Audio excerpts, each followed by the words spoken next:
Being outside is good for us. It's that simple. And trails make it easy for us to walk, bike, and be active outside in our own backyards. On the trail, we see people moving, connecting with their communities, making the places where they live great. For 40 years, Rails to Trails Conservancy has led the way, creating trails across the country, making it safer and easier for everyone to get outside. They want you to get involved. Find your trail and start your journey today at railstotrails.org/iHeart and follow at Rails to Trails on social.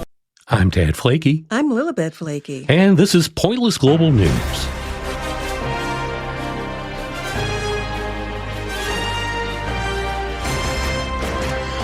On today's show, fired drug-sniffing dogs face an abysmal job market. Then, you can now get illegal drugs delivered by drones. In Florida, of course. Next, another story about a man who got stuck inside a porta-potty tank, like we told you a couple of weeks ago, but this is in Kansas City, and you won't believe the worthless piece of crap that he was trying to retrieve. That story's coming up later, but first, it was bound to happen, and it's a doggone shame. Pink tongues and pink slips. With legalized marijuana, drug-sniffing dogs are finding themselves out of work. What does the future hold for an unemployed dog with obsolete skills, you ask? You know, losing your job is always traumatic, but it's even tougher when you're a dog. A recent study from Purina found that dogs are 43% more likely to be depressed after being fired than humans. Even worse, when an organization decides it has to cut staff, dogs are almost always the first to be shown the door. That announcement probably sounded like this. Look, Bailey, I don't decide who gets laid off, so don't give me those puppy dog eyes. You have 10 minutes to clean out your crate or we're going to call animal control. At least I think that's how it would have gone. Anyway, the career path of a drug-sniffing dog has always been aspirational. Like doctors and lawyers to humans, drug dogs are some of the highest paid and most respected in canine society. Dog parents always want their puppies to have a better life than they did, which is why they're urged to pursue a career in the field of drug aroma detection. It's a cliche that female dogs are always looking to marry a drug-sniffing canine because of their elevated social status and, their higher net worth. But with recent legislation, that career path is all but destroyed.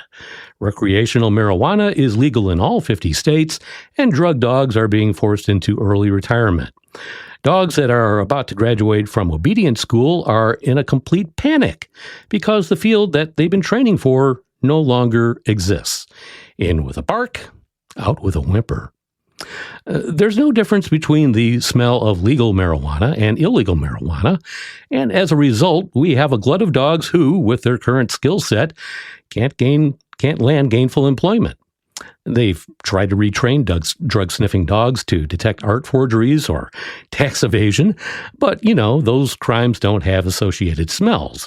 And to make matters worse, dogs aren't eligible to collect unemployment insurance or SNAP benefits because they're dogs.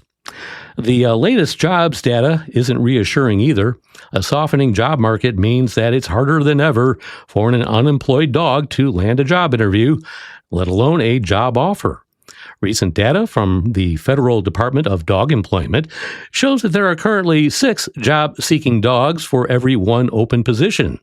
Many of those open positions require an online Zoom interview for consideration, which presents its own challenges because dogs don't understand what a computer is, not to mention the challenge of using a keyboard with paws.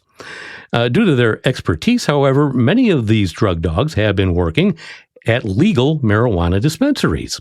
Customers love to have them around, but they are kind of annoyed at the constant barking and growling. There's got to be some work for them still with people bringing drugs illegally over the borders. Now, that's not, but there's a place for them, but the possible jobs are dwindling. And they could retrain them to be bedbug sniffing dogs, cancer sniffing dogs, money sniffing dogs. So there is hope. There is hope. They just have to be willing to be retrained. Absolutely. Tired of buying your drugs the old-fashioned way? The pharmacy is so 50 years ago, but we're still stuck with it. How about illegal drugs, though? Of course, you don't do them, but assuming you did, there's the annoyance of going to the parking lot of a Foo Fighters concert or arranging a shady handshake at a dive bar, or worse yet, a delivery guy who shows up at your apartment and won't leave until he plays you his mixtape. What if there was a better way? Why go to the bad part of town when the bad part of town can come to you? We're talking about drones, baby. That's exactly what happened recently, and we'll give you one guess what state it happened in. Of course, it was Florida. However, if drone drug delivery is actually a thing, it seems like there are still some kinks to be worked out, as a man was arrested trying to retrieve his drone after it crashed into a home just outside of Tampa. Jason Brooks showed up at the home, repeatedly knocking on the front door. "Hey man, my recreational drone crashed in your house and is certainly not carrying anything illegal," he probably said. "Just let me in your backyard and definitely don't look at anything that might have fallen from the drone." The owners of the home promptly called the police, who found Brooks outside with a drone remote. They let the cops in, who found the drone, as well as suspected bags of methamphetamine and fentanyl. One of the bags said, "Share this," which is a nice nod to the potential drug buyer not to be greedy.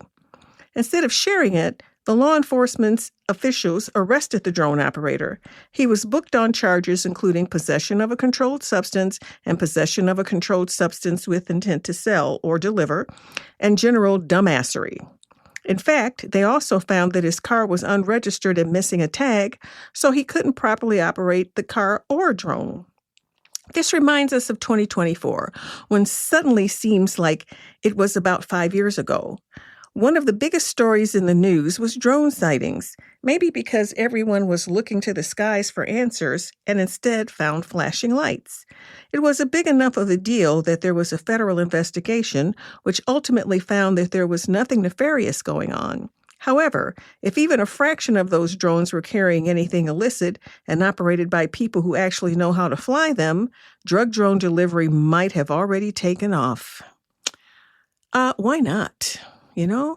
Everything small that can be carried that's not too heavy should be delivered by drones. Yeah, drug drone dealers. Drug drone dealers, sure. Why not? Such an idea. I wonder, well, in today's society, it doesn't take much to put two and two together. I'm not mad at it. The opportunity is there. Hey, I know what I'll do with this drone. I think I'll sell drugs with it.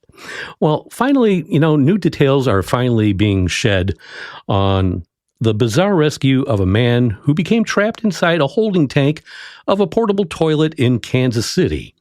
The unusual incident happened on July 14th while crews with Patriot portable restrooms were collecting units after an event tied to the FIFA World Cup, according to company partner Chip Counterman.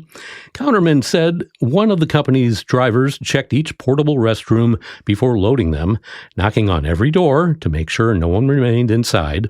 One unit was locked, and the occupant was told he had 10 minutes to finish before crews returned.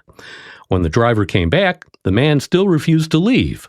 A Kansas City police officer riding by on a motorcycle was flagged down for help.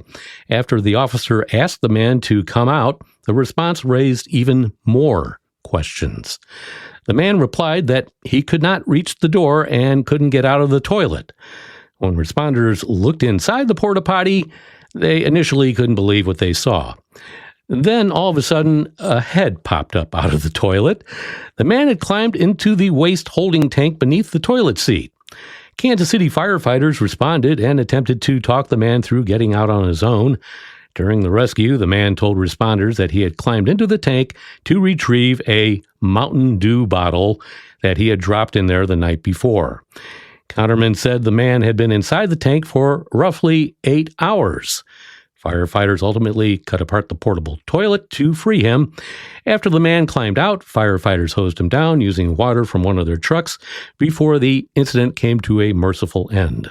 I've never seen a porta potty with anything deep enough to hold a whole grown-up human body. Have you? Well, you're right about that, but the story apparently had some weight to it, and police backed it up. So, and to retrieve a Mountain Dew, there's something fishy about this. It was not a Mountain Dew that he dropped in there. That's the part that defies all logic. And as usual, we defy logic here, and that's going to be a wrap for a pointless global news. Be sure to follow us wherever you get your podcasts.